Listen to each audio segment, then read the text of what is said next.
Permisi Mbak. Iya Ibu, selamat siang Ibu Cahya. Bagaimana Ibu tadi perjalanannya ke sini? Siang Mbak, lumayan lancar sih. Cuma tadi saya rada buru-buru, takut telat datangnya karena saya habis ketemu klien. Udah mah ini tempatnya lumayan jauh ya Mbak, kayak dari ujung ke ujung. Oh begitu, baik. Berarti keseharian Ibu memang cukup padat ya Bu? Enggak hari ini aja sih Mbak, setiap hari malah. Saya tuh kadang sampai pusing kalau lihat jadwal saya sendiri. Oh seperti itu. Wah, terima kasih banyak ya Bu. Di tengah kesibukannya, Ibu tetap meluangkan waktu untuk datang pada sesi konsultasi hari ini. Insya Allah kita usahakan sesi konsultasi hari ini tetap berjalan efektif ya Bu.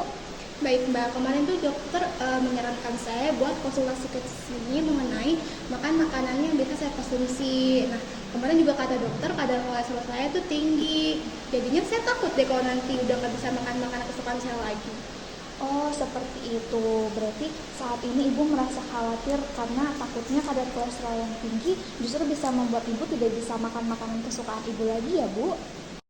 Nah, itu Bu, kalau nanti saya nggak bisa makan kesukaan saya lagi, nanti saya hilangnya lewat apa dong? Wah, baik Ibu, saya memahami perasaan Ibu. Tentu ketika lelah bekerja, kita terkadang menjadikan makanan sebagai bentuk self reward kita ya Bu.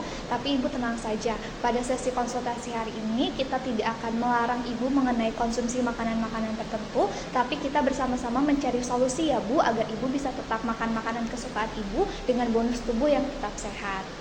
Baik Ibu, sekarang boleh diceritakan Bu mengenai pola makan Ibu sehari-hari itu seperti apa, mulai dari makan pagi, siang, malam, dan juga snacknya itu biasanya seperti apa Ibu?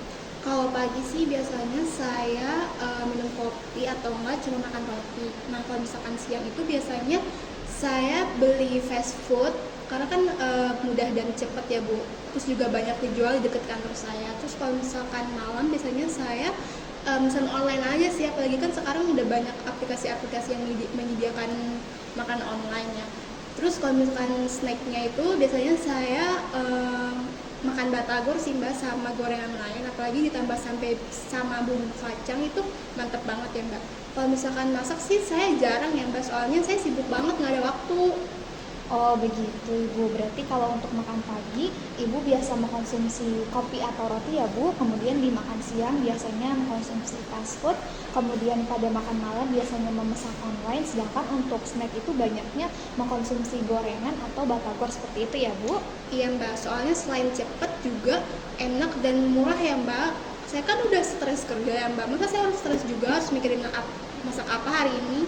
Wah betul itu Ibu. Nah kalau misalnya dalam kondisi stres seperti itu, biasanya ada makanan atau minuman yang Ibu pilih mungkin? Kalau misalkan saya lagi stres sih biasanya saya makan gorengan atau enggak es kopi susu sih Mbak, lumayan itu buat mengurangi stres pada saya. Nah, baik Ibu, jadi kadar kolesterol yang tinggi itu bisa diakibatkan oleh konsumsi makanan-makanan yang tinggi lemak, kemudian juga makanan-makanan bersantan, goreng-gorengan, dan sebagainya seperti itu Ibu. Nah, selain itu, apabila makanan-makanan tersebut dikonsumsi dalam jangka waktu yang lama, itu bisa meningkatkan risiko ke berbagai penyakit, contohnya penyakit jantung, penyakit stroke. Nah, oleh karena itu, kita harus pelan-pelan membatasi konsumsi makanan-makanan tersebut, seperti itu Ibu. Dan itu kan sama aja, saya udah kebayang nih pasti ujung-ujungnya kayak gini, nggak boleh makan ini, nggak boleh makan itu. Bukan begitu Ibu, Ibu tetap bisa mengkonsumsi makanan-makanan yang biasa Ibu konsumsi, tetapi jumlahnya kita batasi Ibu.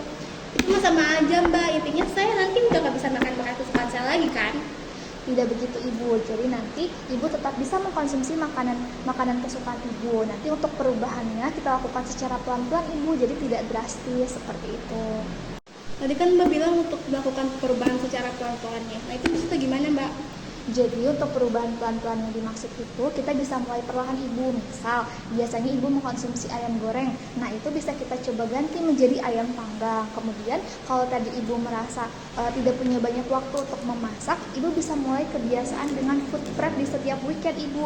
Jadi nanti ketika sudah hari kerja Ibu bisa tetap memasak, namun waktunya bisa jauh lebih singkat dan efisien seperti itu. Lalu untuk cemilan atau snack itu kita bisa ganti perlahan Ibu, misalnya dengan mengkonsumsi buah-buahan, kemudian juga seperti umbi-umbian yang dikukus, direbus, dan sebagainya. Seperti itu Ibu.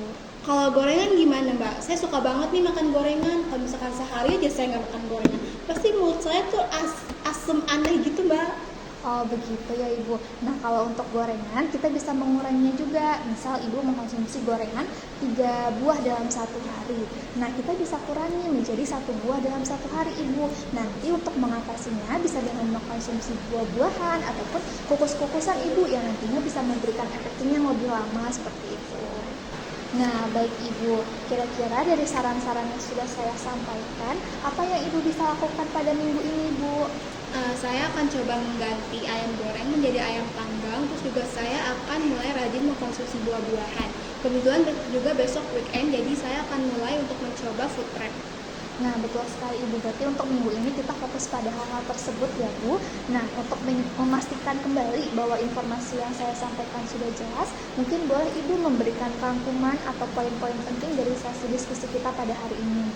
Jadi saya akan mencoba melakukan food prep untuk meringkas waktu masak saya. Terus juga saya akan membiasakan untuk mengonsumsi buah-buahan, terus juga mengonsumsi makanan yang dikukus, terus juga direbus, terus juga untuk menghindari makan makanan yang digoreng. Nah, betul sekali Ibu. Tentunya itu menjadi langkah awal yang baik bagi kita ya, Bu. Nah, untuk hidup sehat sendiri memang tidak mudah dan usaha yang perlu dikeluarkan tentu cukup berat, tetapi insya Allah untuk manfaatnya akan bisa kita dapatkan dalam waktu jangka panjang seperti itu, Ibu. Nah, mungkin untuk sesi konsultasi kita pada hari ini sudah cukup selesai, Ibu. Nah, untuk sesi konsultasi selanjutnya jangan lupa pada hari yang sama dan juga di jam yang sama ya, Ibu, di minggu depan. Baik Mbak, terima kasih ya Mbak untuk waktunya hari ini. Sama-sama Ibu, semangat terus untuk menjalani hidup sehat ya Bu. Baik Mbak, saya izin pamit ya Mbak. Iya Mbak.